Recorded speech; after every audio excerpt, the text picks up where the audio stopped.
Meus amados irmãos e amigos, eu vos saúdo com a doce e gloriosa paz do Senhor. Louvado seja o nosso Deus por mais esta grande oportunidade, por este reencontro que Ele tem proporcionado. Deus abençoe, meu amigo, meu irmão, a sua vida. Você que é professor da escola bíblica dominical, você que é superintendente, você que é professor não só de adulto, mas desde a menor criança até os adultos. Você é uma bênção de Deus. Você é alguém chamado para ensinar. E a Bíblia diz que aqueles que ensinam, dediquem-se em fazê-lo. Glória a Deus pela sua vida. Então nós estamos estudando neste trimestre a penúltima lição do trimestre. O Deus que governa o mundo e cuida da família. Os ensinamentos nos livros de Ruth e Esté para a nossa geração. Esse trimestre é comentado pelo pastor Silas Queiroz, que trabalha lá nas congregações de Ji-Paraná, no estado de Rondônia. Então, meu amado irmão, eu glorifico a Deus pela sua vida e lhe peço, seja um aluno cuidadoso. Leia as suas lições, a lição da sua idade. Não deixe de comprar. Não é tão. Às vezes a gente reclama. Não é caro. Uma lição dessa não é caro. Compre a lição, leia a lição, frequente uma escola bíblica, uma igreja que tem a escola bíblica. É domingo, das 9 às 11. Nós temos igrejas espalhadas por todos os bairros da capital, principalmente da Assembleia de Deus. Se você escolher morar ali pela região da Farolândia, eu convido você a estar conosco no domingo às 9. Neste domingo,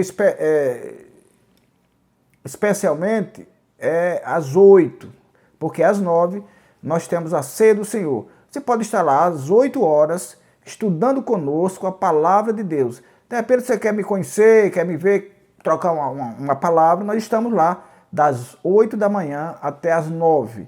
Depois das 9, nós estaremos participando da ceia do Senhor. Quem é membro participa, quem não é, pode ficar, não tem problema, só não participa dos elementos, do pão e do vinho.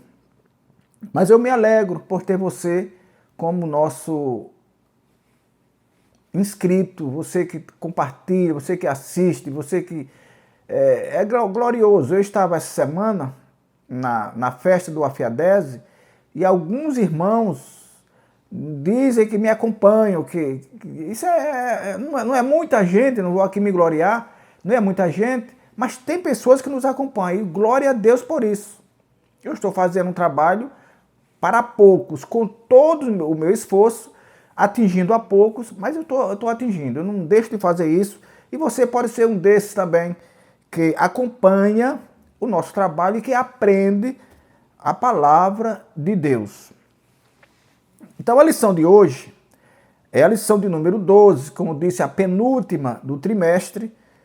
Por sinal, que maravilha, que lições maravilhosas, que escolha do pastor Silas Queiroz. Deus abençoe, pastor Silas. Então, nós estamos estudando a lição de número 12 para este dia 22 de setembro, cujo tema é o banquete de Esté, denúncia e livramento. Queridos, a lição desta semana está distribuída em 3 itens. O item de número 1 é o banquete e a denúncia. O de número 2, a fúria do rei contra a injustiça. E o item de número 3, o grande livramento. Tudo aconteceu muito rapidamente e nada aconteceu por acaso. Eu convido você a atenciosamente acompanhar o nosso comentário até o final, para que você possa se situar na continuidade da história, que é maravilhosa. Então tudo aconteceu quando Mardoqueu se posiciona, se coloca, ele era um funcionário do rei, e ele se coloca ali para cuidar da sua prima, que havia subido à condição de rainha. Ali ele ficou, ali ele descobriu uma trama criminosa de 2 funcionários do rei para matá-lo, leva a história a Esther, que leva o rei, que manda investigar, constata a veracidade, executa os conspiradores, mas Mardoqueu continua ali no mesmo lugar. Depois, que acontece aquilo, a Bíblia diz que Amã é honrado, Mardoqueu nada sofreu daquilo e de nada foi honrado, continuou lá no lugarzinho dele. Então nós vemos que em apenas 3 dias houve tudo que nós vamos relatar e que está relatado no livro de Esther. 3 dias foram os dias de jejum e oração, quando Esther toma conhecimento do decreto do rei Assuero, por meio de Amã, para matar todos os judeus nas 127 províncias que compunham o império. Esther então ordena que haja 3 dias de jejum entre as moças que trabalhavam com ela e também que Mardoqueu coordenasse fora do palácio também esse jejum. E nós vemos que em mais 3 dias foram os dias de oração e mais 3 dias acontece tudo. Acontece a euforia de Amã. E de onde vem a euforia de Amã? Quando Esther entra ao rei, o rei lhe pergunta qual era a petição e ela não descobre ainda, no primeiro dia, qual era a petição que ela tinha, mas que convocou outro banquete. No primeiro banquete vieram o rei, Amã e ela convoca mais uma reunião, mais um banquete, onde estaria novamente o rei, ela e Amã. Então, entre o primeiro banquete e o segundo, a Bíblia diz que Amã ficou eufórico.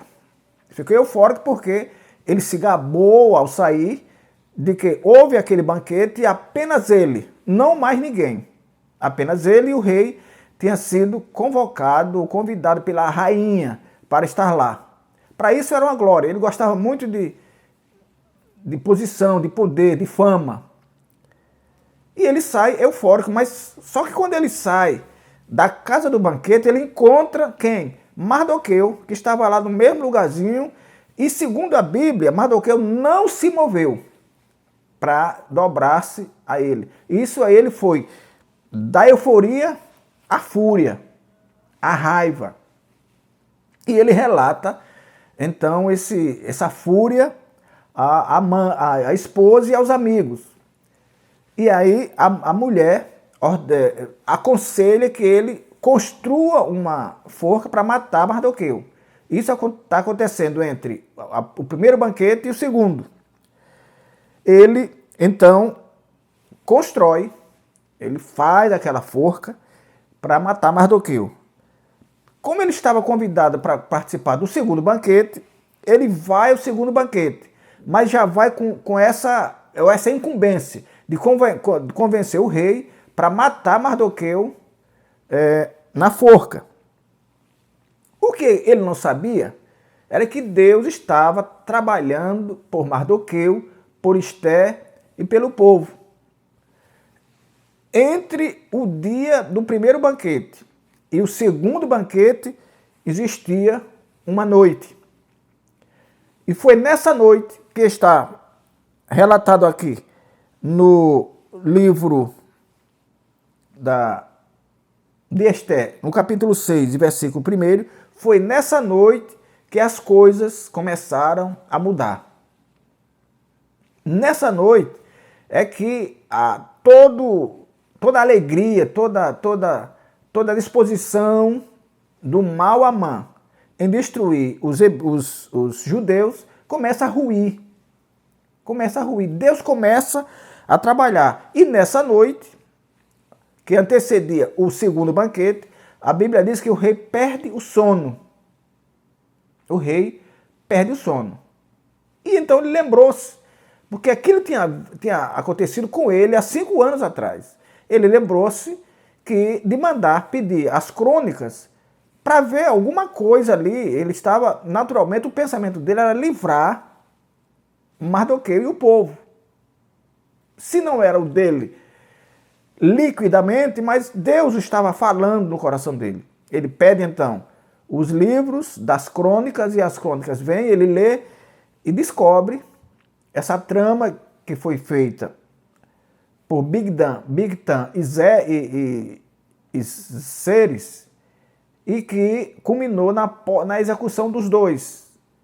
Mas o que ele fez então para honrar quem descobriu a trama?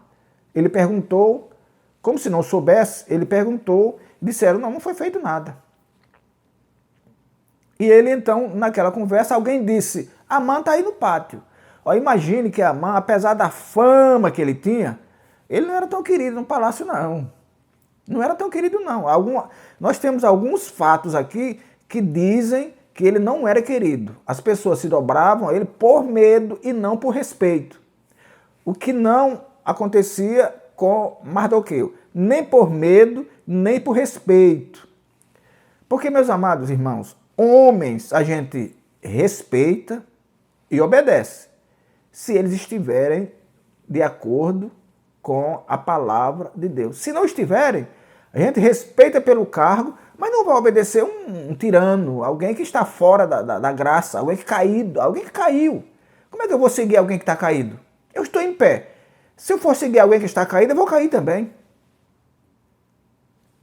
Então, o que acontece é que Mardoqueu não era caído, Mardoqueu era um homem de Deus, Mardoqueu era judeu. Então diz, olha, Amã está aí, está no pátio. Chama-se Amã e o que vem pela frente, eu vou falar lá no final. Mas o que eu quero dizer para introduzir a mensagem é que em tão curto espaço de tempo, quando tanta coisa passa na cabeça do mal, sem saber que Deus está protegendo aqueles que são alvos dos maldosos. E a gente tem história disso. No primeiro subitem, nós temos a instabilidade de Amã. Amã começa, para ele começa bem, mas vai terminar mal, vai terminar morto. Então nós temos o dia de Amã. O dia de Amã, que eu já contei, que foi a fúria, a alegria, o contentamento de ser amigo da rainha. Amigo da rainha. O decreto já havia sido assinado contra os judeus, só que ele não sabia, nem ele, nem o rei, que Esté era judia. Por orientação de Mardoqueu e zelo obediente de Esté, ninguém sabia que ela era judia. Então nós vemos aqui nessa instabilidade de Amã, nós vemos uma situação que nós podemos colocar como a forca e o cavalo. Quando ele é convocado para a segunda festa, para o segundo banquete, ele leva pronto o pensamento dele, a decisão pronta de matar Mardoqueu. A forca já foi construída. E ele leva então agora a palavra de convencimento ao rei, para que o Mardoqueu fosse morto. Então nós vamos ver que ali ele está entre a forca, que ele usaria para matar Mardoqueu, e o cavalo que ele puxaria para honrar Mardoqueu. Imagine que Deus dirige as coisas de forma maravilhosa. Até quem diga que Deus escreve certo por linhas tortas. Não sei até onde isso é verdadeiro, mas o certo é que Deus faz coisas que nós nem esperamos, como o Amã também não esperava. Ora, então nós vemos ainda na instabilidade de Amã o parecer da esposa, da Zeres. O parecer da esposa. Qual é o parecer da esposa? É que quando ele prevê aquela honra que ele achava que era para ele, que não foi para ele, que foi para Mardoqueu, quando ele previu que um dos maiores príncipes puxasse o cavalo para honrar aquele que ele achava que seria ele é que puxou o cavalo. Quando ele chegou em casa, ele foi contar isso à esposa. A gente vê que ele tinha uma intimidade, ele sempre falava com ela, não sei se era ela uma figura de alguém que dominava ele, ou não sei porquê, a Bíblia não diz isso. Então, quando ele vai contar a história, que teve que fazer aquilo a mando do rei para Mardoqueu, a mulher diz, então se Mardoqueu, que é judeu, por quem começaste a cair, aconteceu tudo isso? Então a história está difícil, você vai cair diante dele. Vai cair diante dele. Ora, como mudam as coisas assim? Como se mudam as coisas tão apressadamente? É quando Deus está no negócio. Faz-se a forca para matar o meu inimigo e depois as coisas são dirigidas para o próprio feitor, para o próprio construtor da forca. Então, segundo o banquete do vinho, nós estamos falando agora do segundo banquete. No primeiro, o rei pergunta qual era a petição de Esté, ela não disse porque marcou um segundo. No segundo, ele agora pergunta, qual é a sua petição? Glória a Deus. Primeiro ela vai contar a história, ela vai delinear o plano para depois contar. Mas o certo é que eles estavam bebendo vinho. Chamava-se o banquete do vinho. Bebiam, se embriagavam, e a gente vê a história de reis embriagados na Bíblia. E é por isso que a Bíblia condena os males do vinho. Provérbio diz que em Provérbio capítulo 20, versículo 1, que nós vamos ler, olha o que diz. O vinho é escarnecedor e a bebida forte alvoroçadora. E todo aquele que neles errar, nunca será sábio. Então, as decisões estão sendo tomadas por alguém que está dominada pelo vinho. Não pode dar certo. Tem muita gente bebendo por aí, achando que não tem nada a ver, achando que só não pode se embebedar. Só não usem a Bíblia para querer dar suporte às suas tolices, aos seus erros. A Bíblia diz que os sacerdotes eram peremptoriamente proibidos de beber. E nós vemos na Bíblia os exemplos dos recabitas. Eram filhos de Abinadab, filho de Recabe. Eles eram filhos de Abinadab e netos de Recabe. E o profeta Jeremias fala que Deus falou a Jeremias, leve os recabitas para a casa do Senhor e ofereça vinho a eles. A Bíblia diz que o sacerdote, aliás, o profeta, levou os recabitas para a casa do Senhor e lhes deu taças cheias de vinho a beber. Eles disseram, não beberemos. Não beberemos, porque Jonadab, filho de Recabe, nos disse, filho de Recabe, de quem somos, nos disse, nunca bebereis vinho, nem vós, nem vossos filhos. Então está na cara já que tomar decisão à custa de vinho não vai dar certo. Isso é coisa de ímpio. Beber para se alegrar, para se encorajar, para fazer alguma coisa, não é de crente, é de ímpio. Qual a sua petição? É o que o rei pergunta. E ela diz, então, eu vou ler aqui porque a história é muito bonita. Capítulo 7, versículos 3, olha, 7, 4 e 5. Diz assim: porque estamos vendidos, eu e o meu povo. Imagine que como teria sido, ou qual teria sido o susto do rei. Porque ele não sabia que ela era dos judeus, do povo judeu. É bem verdade que eu acho que se ele soubesse, ele não teria assinado aquele decreto. Ele tinha feito alguma coisa, pelo menos para livrar a rainha. Ele não fez, porque não sabia. Aí ela disse, nós estamos vendidos, eu e o meu povo, para nos destruírem, matarem e lançarem a perder. Se ainda por servo nos vendessem, calar-me-ia. Ainda que o opressor não recompensaria a perda do rei. O que é que ela está dizendo aqui? Olha, se pelo menos eles nos vendessem, o rei ia ficar sem nós. O vendedor não recompensaria as perdas, quer dizer, a falta do povo no reinado. Mas pelo menos o povo estaria vendido, mas com vida. Então falou o rei Assuero e disse à rainha Esté, quem é esse? Quem é esse? E onde está esse cujo coração o instigou a fazer assim?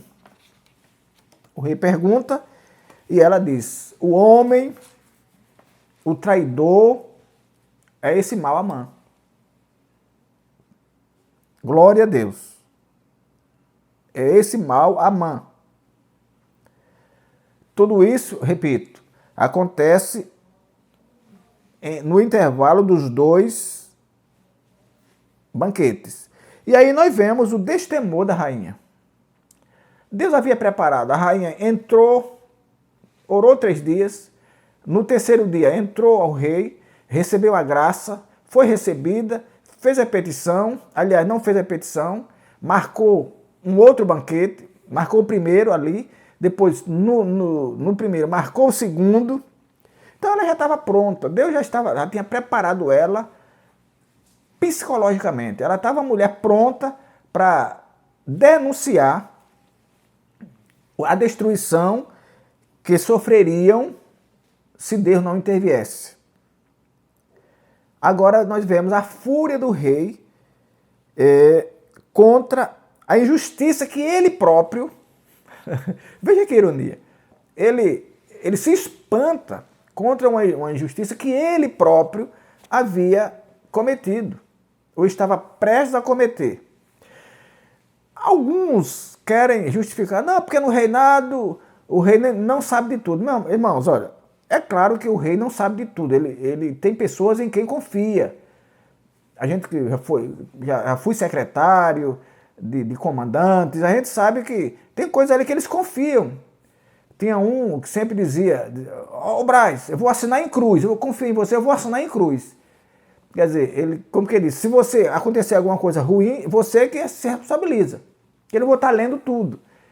Tudo bem. Mas isso depende muito do alcance. Isso depende muito do alcance. O alcance daquele decreto era estarrecedor. O alcance daquele decreto, ele ia das vidas de todos os judeus até os bens. Não era coisa pequena para alguém assinar sem conhecimento, sem um juízo, sem um cuidado.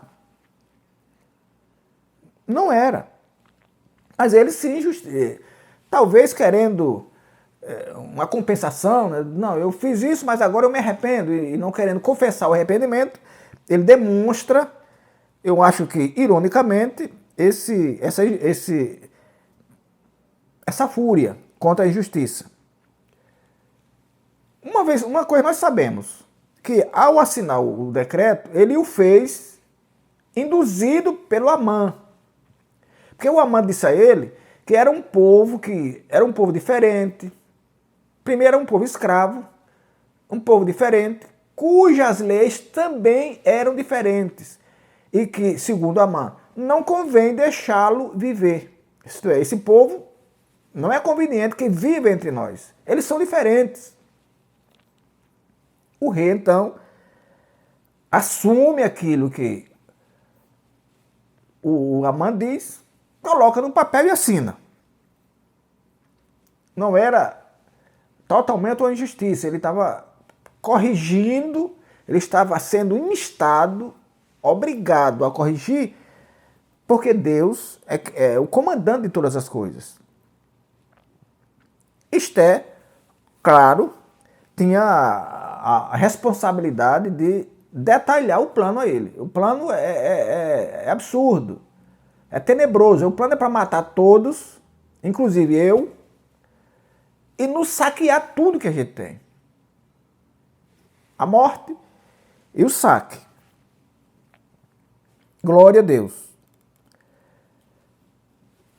Como eu disse, a dimensão era catastrófica.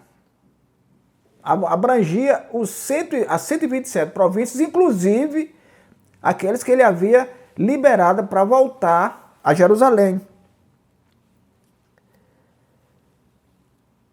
Mas a Bíblia relata uma surpresa do rei. Quando ele diz, quem fez isso? Quem está tramando isso? De qual cabeça saiu isso? Aí vem a minha dúvida novamente. Será que ele não sabia? Será que Amã era tão astuto para tramar uma coisa tão grande e ele não saber? A Bíblia diz lá nos capítulos anteriores do livro de Esté que até o povo se assombrou. O povo de Suzã se assombrou quando soube do decreto. Só o rei que não sentiu nada. Eu não acredito. O rei estava agora...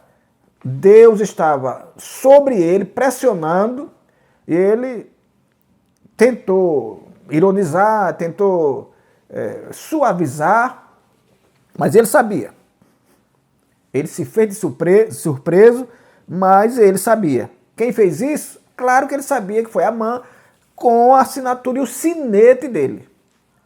O sinete era um carimbo que eles colocavam para dar sustentação, para dizer não muda.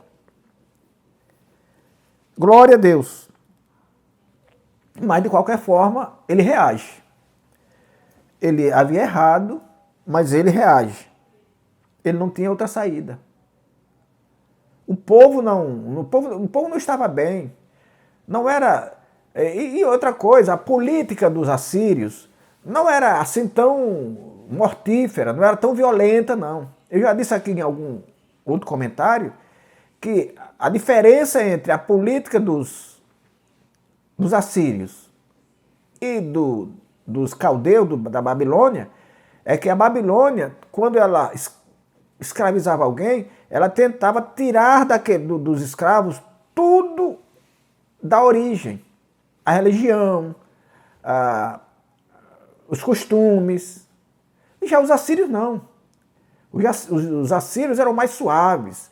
Ele deixava, inclusive, que os seus súditos voltassem para suas terras, mas continuavam escravos dele, trabalhando para ele. Mas eles não eram tão tenebrosos. Então, quando o rei sabe disso, ele vai, então, reagir. E reagiu de forma muito cruel contra, agora, o Amã, não contra o povo. O povo já estava preparado para o que desse e viesse. Mas Deus estava trabalhando por meio de Esté. E agora, nessa terrível reação do rei, nós vemos que as coisas mudam.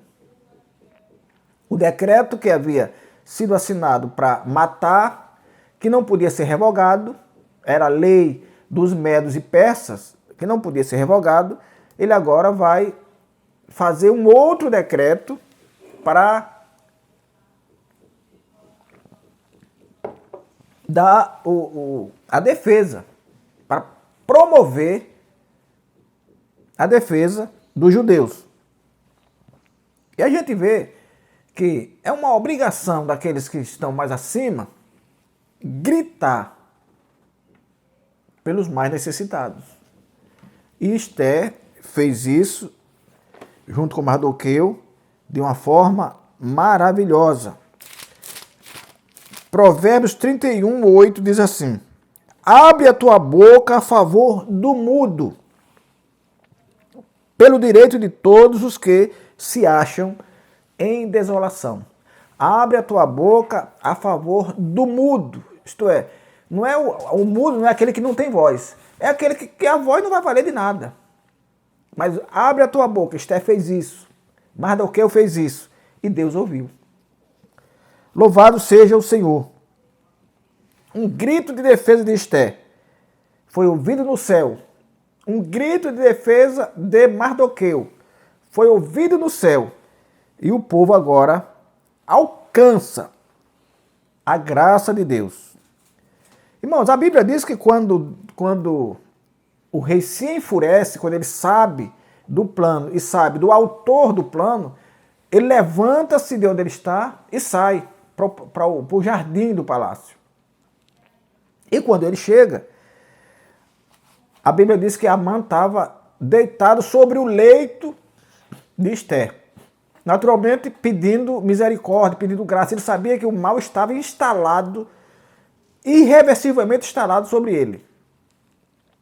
Mas acontece que a Bíblia diz que a misericórdia alcança os misericordiosos. A Bíblia diz, bem-aventurados os misericordiosos, porque deles é o reino do céu. E olha o que diz Tiago. Vamos ver o que diz o nosso irmão Tiago a respeito da misericórdia.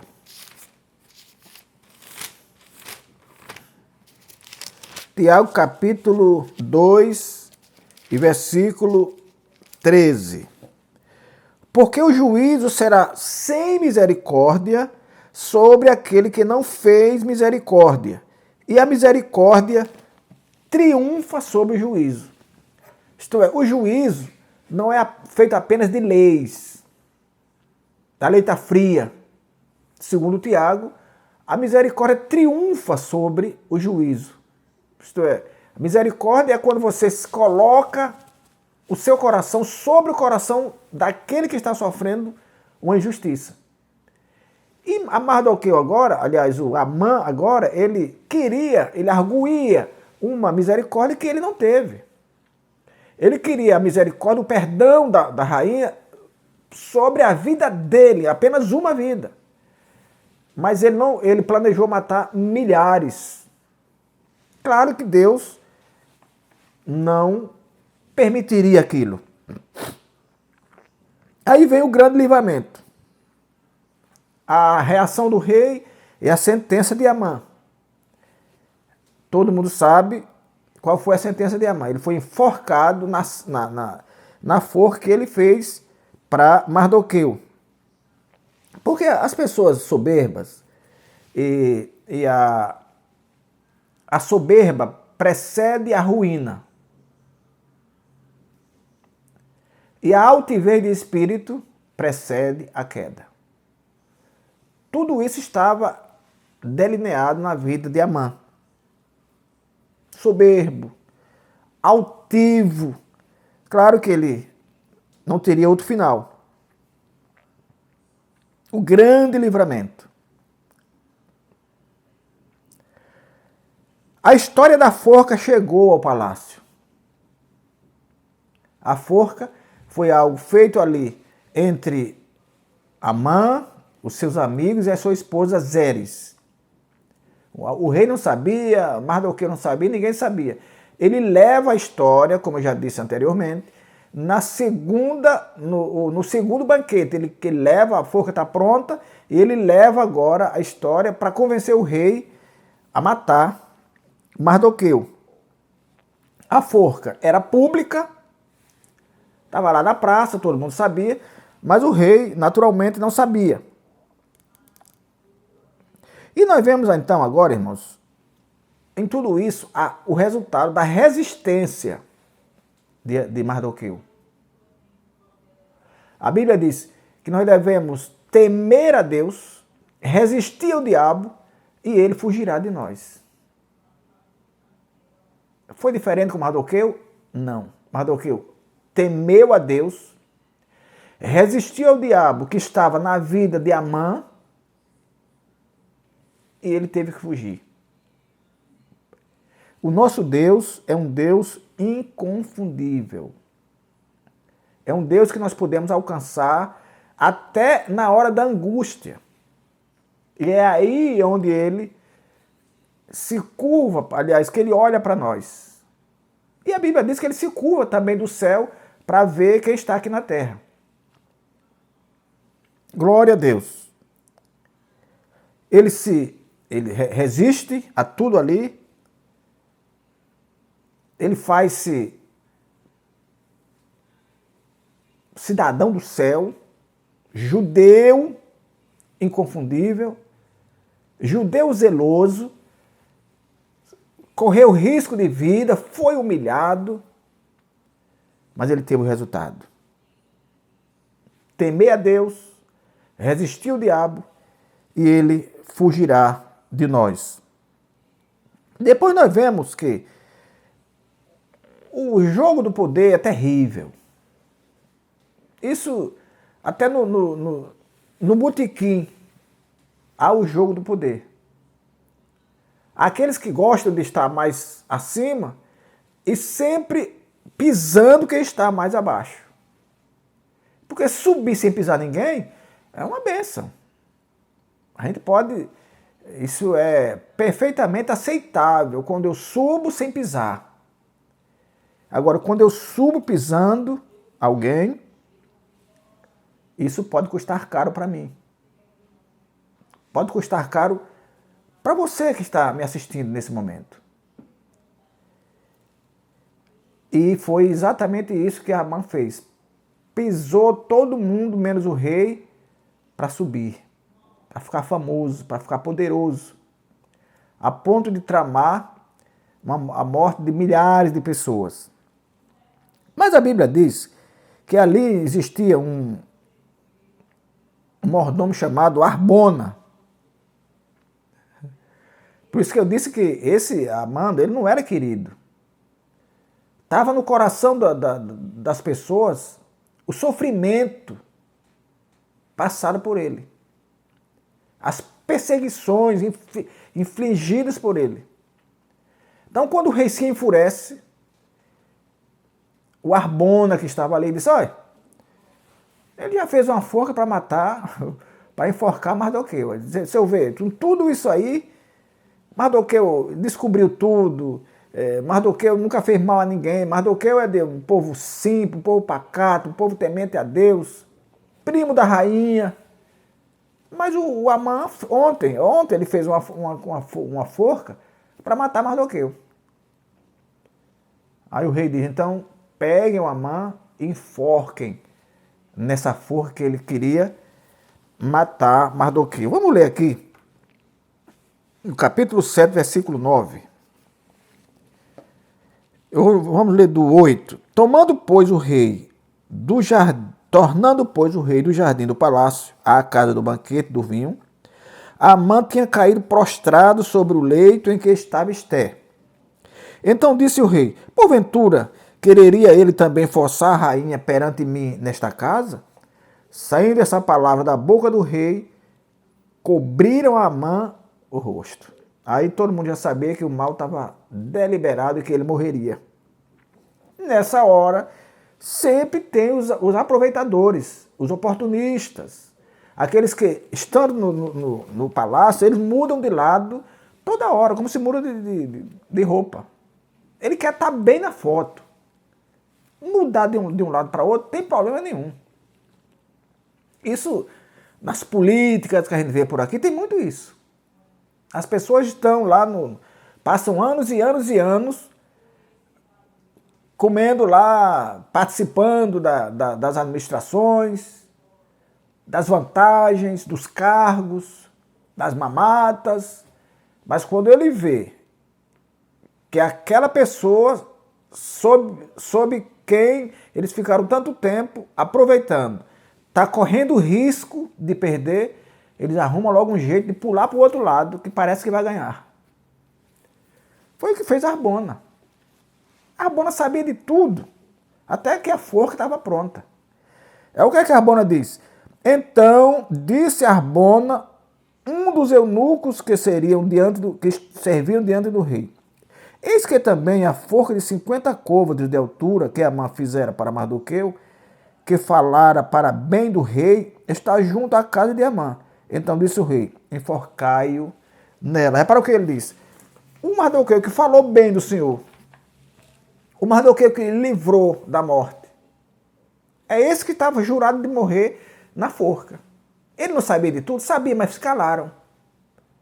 Frouxamente se calaram. Tem muita gente assim. Estão lá, se aproveitando das benesses do poder, sabem quem está sendo perseguido, sabem quem está sendo pisoteado, sabe quem está sendo injustiçado, mas não diz nada, parece que está certo. Ele está bem. Quem quiser que se vire. Então, aqueles que muitas vezes são ignorados só porque vivem uma vida correta diante de Deus, e Paulo fala disso. Quem quer viver uma vida reta diante de Deus sofrerá perseguições. Então, se não tem ninguém ao redor do reino para livrar, aparece o rei que livra. É como Mardoqueu disse: Esther, se você não fizer nada para nos livrar, socorro de outra parte virá. Isto é, Deus não vai deixar que isso aconteça. Agora você e sua família vão perecer. Então, meu irmão, acaba com essa história de estar se aproveitando das benesses do poder e se esquecendo de que está sendo injustiçado, pisoteado e enfraquecido. Muitas vezes até inventam mentiras e mais mentiras. E você fica caladinho, achando que está tudo bem. Isso não é de cristão, não. Isso lá no sertão a gente chama de vira-folha. São pessoas que estão dispostas a mudar de acordo com as vantagens que lhe possam aparecer. Mas o nosso Deus é um Deus misericordioso, é um Deus que nos livra, é um Deus que nos guarda e é um Deus que é justo. Que o Senhor nos abençoe e nos guarde. Até o nosso próximo encontro. Inclinai os vossos ouvidos e vinde a mim, ouvi e a vossa alma viverá.